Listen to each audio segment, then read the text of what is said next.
Mount Zion Seguru Breezy, eyo Timan,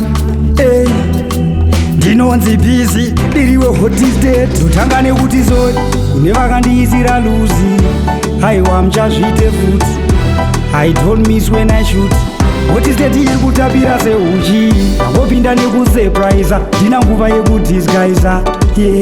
ngoma kubasa ndipopanika, ndina nguva yekutambisa kozi ndakatomirira opei, ndangopinda nekusurprisa, ndina nguva yekudisguisa,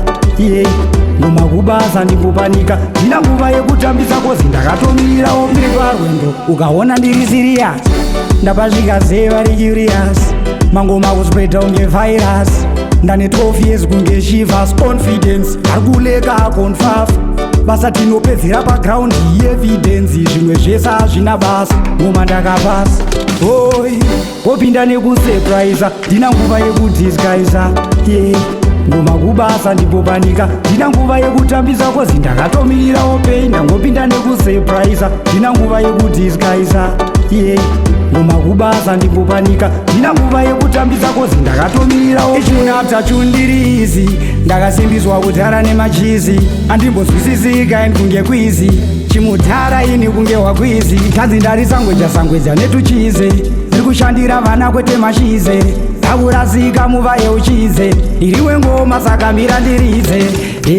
opinda nekusurprisa, ndina nguva yekudisguisa, ngoma kubasa ndipopanika, ndina nguva yekutambisa kozi ndakatomirira opei, ndangopinda nekusurprisa, ndina nguva yekudisguisa,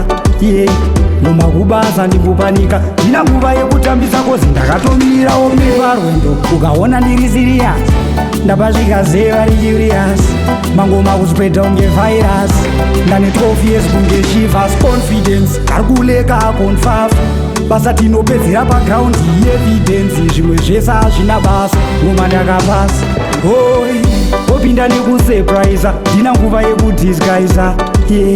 ngoma kubasa ndipopanika, ndina nguva yekutambisa kozi ndakatomirira opei, ndangopinda nekusurprisa, ndina nguva yekudisguisa, ngoma kubasa ndipopanika, ndina nguva yekutambisa kozi ndakatomirira opei. Mount Zion